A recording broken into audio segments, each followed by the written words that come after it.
Chapter 4. The Weight of Breath. The valley did not celebrate survival. It endured it.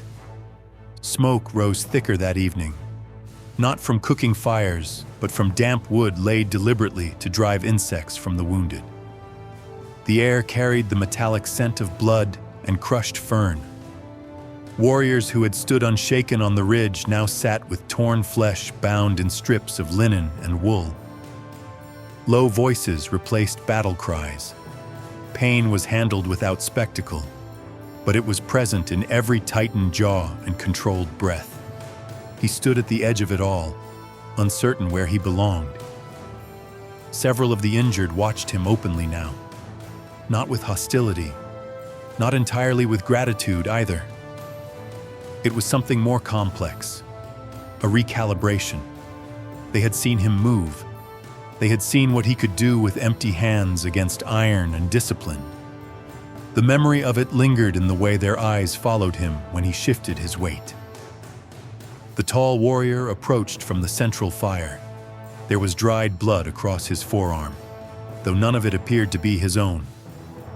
He stopped a few paces away and held the stranger's gaze steadily.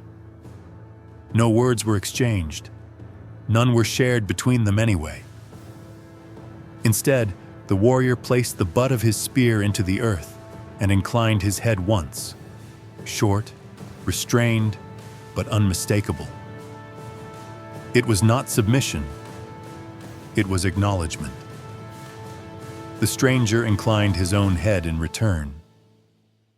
Across the settlement, the older man stood near the largest hut, speaking quietly with several elders.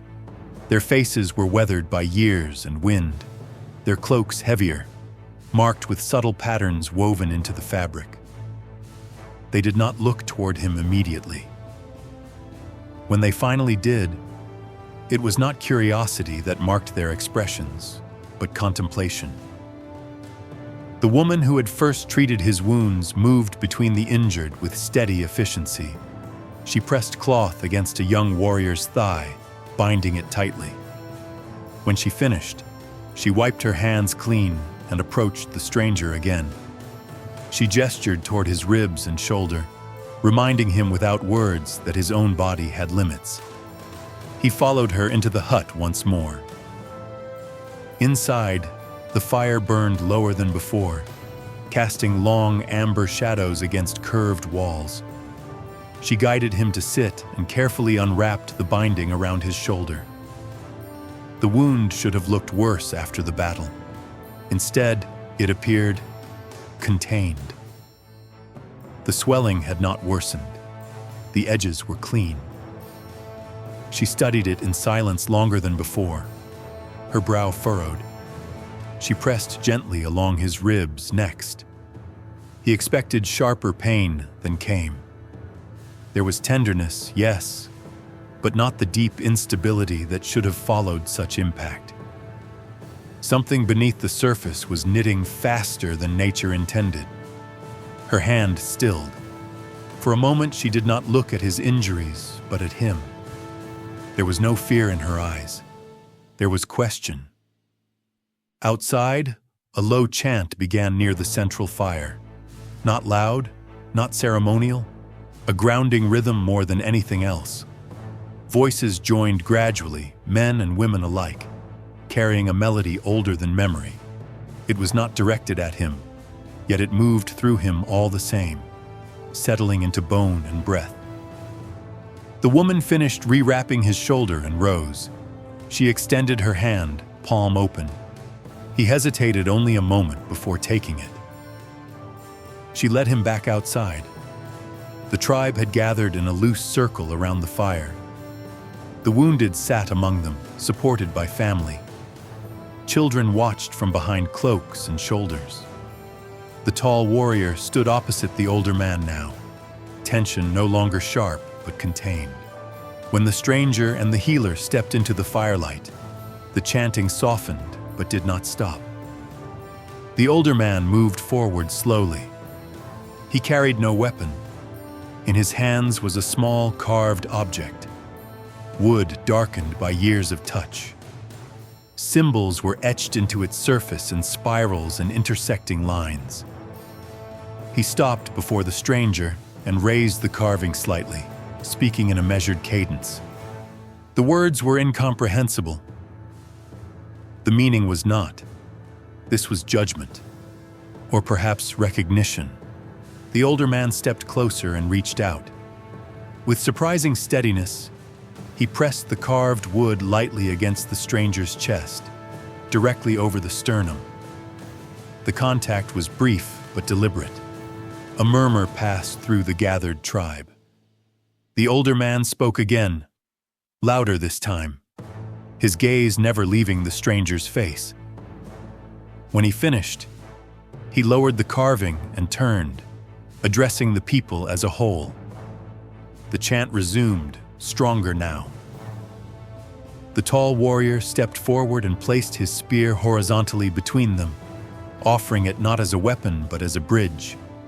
The gesture was unmistakable. The stranger was not prey, not prisoner, not yet brother, but no longer threat. The stranger felt something shift inside him then. Not memory, not clarity, something more primitive, a sense of alignment, of belonging, however temporary. A sudden cry shattered the fragile unity. One of the boys stationed along the northern tree line stumbled into the clearing, breath ragged.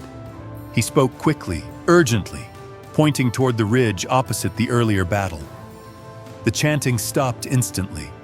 The tall warrior turned sharply. Several others were already on their feet.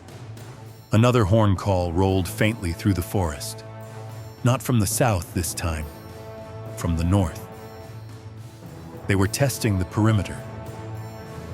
The older man's jaw tightened. He spoke a series of commands that rippled outward with practiced efficiency. Warriors grabbed shields. Archers moved toward shadowed positions. Fires were dampened slightly to reduce visibility. The healer's hand tightened briefly around the stranger's wrist before releasing him. Choice hung in the air. He could step back, remain within the circle, let them decide his place through ritual and caution. Instead, he turned toward the northern ridge. The tall warrior noticed immediately. Their eyes met across the clearing. This time there was no hesitation. They ran together. The northern slope was steeper, the ground slick from earlier rain. The forest canopy thickened here, allowing less moonlight to filter through. Shapes moved between trunks below, more cautious than before, more probing. Smaller groups rather than a unified line. Scouts. The tribe spread silently along the ridge, using stone outcroppings and low brush as cover. No arrows were loosed yet. They waited. Below, an armored figure stepped into a small clearing, scanning upward. He removed his helmet briefly, wiping rainwater from his brow before replacing it. Another joined him, speaking low. The stranger watched them with heightened focus. Their armor was identical to the earlier force, their discipline unchanged. But there was something else now, a subtle urgency in their movements. They were not merely hunting, they were narrowing. A branch snapped somewhere to the left. One of the scouts looked up sharply. Their eyes met. Recognition flashed across the armored man's face, not of identity, of confirmation. He shouted. The ridge erupted again. Arrows cut downward through darkness. One scout fell instantly. The other raised his shield, but stumbled back as more projectiles struck. A third figure emerged from behind a tree, blade already drawn. The tall warrior lunged first, sliding down the slope with controlled aggression. The stranger followed close behind. This skirmish was faster, tighter. Steel met wood in sharp bursts. The stranger intercepted a blade aimed at the tall warrior's flank, catching the attacker's wrist and twisting with precise force until bone gave way. The scream was short-lived. Another armored man attempted to retreat downhill, but an arrow struck the back of his leg. He collapsed, shield clattering aside. Within moments, it was over. 3 scouts lay motionless. One crawled weakly toward cover before stilling completely. The forest swallowed the echo of violence. The tall warrior stood breathing hard once more. He looked at the fallen men, then at the stranger.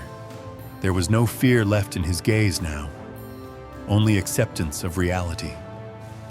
The tribe had not chosen this conflict, but it had arrived. And whatever force hunted through the trees would not stop until it reclaimed what it had lost. The stranger looked toward the darkness beyond the slope, senses straining. Far off, deeper within the forest, a faint metallic rhythm carried on the wind. More were coming. And this time, they would not test the edges. They would break the center. There is always a story to be told out here in the frontier, as long as there is someone to listen, like, and subscribe, and join us again for more.